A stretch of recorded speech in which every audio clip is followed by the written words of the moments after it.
கதாநாயகன் FDFS எல்லாரும் ticket எடுத்துருக்கீங்களா? ஒரு செலிப்ரேஷன் மைண்ட் செட்ல வந்து இருக்கீங்களா? நம்ம செலிப்ரேஷன் மைண்ட் செட்ல இருக்கக்கூடிய இதே சிச்சுவேஷன்ல டெல்லியில நம்மள மாதிரி பல்லாயிரக்கணக்கான இளைஞர்கள், மாணவர்கள், அங்க இருக்கக்கூடிய போலீஸாரால கொடூரமா தாக்கப்பட்டிருக்காங்க. இந்த ஒரு நியூஸ் அப்படின்றது வந்து இப்போ வைரலா எல்லா இடத்துலயும் வந்து பரவிட்டு இருக்கிறத நம்மளால பார்க்க முடியுது. ஆனா தமிழக ஊடகங்கள் இதை பத்தி எதுவுமே வந்து பேசல அப்படின்ட்டு தான் இங்க வருத்தமான ஒரு விஷயமா இருக்குங்க.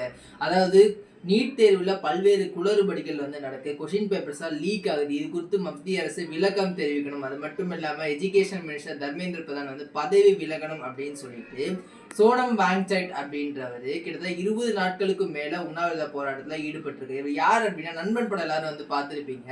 அது ஹிந்தியில வந்து 3 இடியட்ஸ் அப்படின்ற ஒரு பேர்ல இருந்தா இங்க நண்பன் அப்படின்ட்டு ரீமேக் பண்ணாங்க. அதுல ஆமீர் கானும் தமிழ்ல வந்து விஜய் அவர் கொசக்சைட் பசப்புகழ் அப்படின்ற ஒரு கேரக்டர் நடிச்சிருப்பார் இல்லையா, அந்த கேரக்டரோட இன்ஸ்பிரேஷனே வந்து இந்த சோனம் அவர்கள் தான். ஸோ அவர் வந்து கிட்டத்தட்ட 20 நாளுக்கு மேல உண்ணாவிரத போராட்டத்தை ஈடுபட்டிருந்தார். அதை ஆதரிச்சு காக்ரோச் ஜனதா பார்ட்டியை சார்ந்த பல்லாயிரக்கணக்கான இளைஞர்கள் டெல்லியில வந்து அமைதியான முறையில் அதுவும் பெர்மிஷன் வாங்கி போராடிட்டு இருந்தாங்க.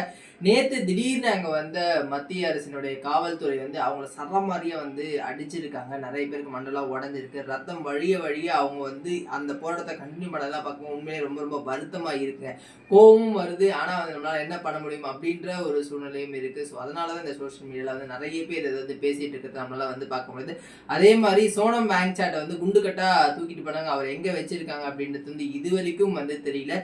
தமிழகம் எப்பவுமே வந்து நீட்டுக்கு எதிராக தான் வந்து இருந்திருக்காது. அரசியல் கட்சிகளை தாண்டி வந்து நீட் அப்படின்ற எதிர்ப்புல தமிழகம் எப்பவுமே வந்து ஒரே நிலைப்பாடு தான் இருக்கு. அப்படி இருக்கக்கூடிய சூழல்ல இங்க இருக்கக்கூடிய தலைவர்களும் இங்க இருக்கக்கூடிய கட்சிகளும் பெருசா இதை வந்து எதுவுமே சொல்லல, கண்டனம் தெரிவிக்கல அப்படின்றது வருத்தமா இருக்கு. டிஎம்கே சைட்ல இருந்து அவங்களுடைய ட்விட்டர்ல ஒரு அறிக்கை மட்டும் வந்திருக்கு.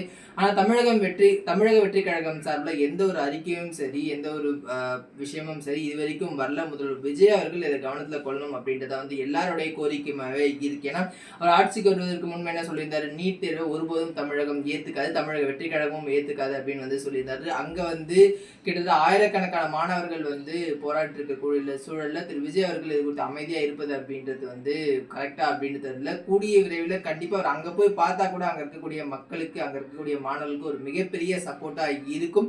இது திரு விஜய் அவர்கள் மட்டும் இல்லை, எதிர்கட்சி தலைவர் இருக்கக்கூடிய திரு உதயநிதி ஸ்டாலின், இங்க இருக்கக்கூடிய எல்லா கட்சி தலைவர்களுமே வந்து அங்க போய் அந்த மாணவர்களுக்கு ஆதரவா நிக்கணும் அப்படின்றதான் வந்து நம்முடைய கோரிக்கையா இருக்குங்க.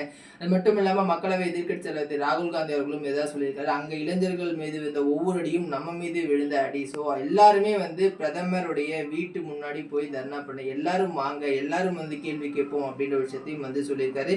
கண்டிப்பா எல்லாரும் இதை கேள்வி கேட்கணும். அவங்களுக்கு நடந்தது நாளைக்கு நமக்கும் நடக்கும். ஸோ எல்லாரும் இது குறித்து வந்து பேசுங்க. தேங்க்யூ.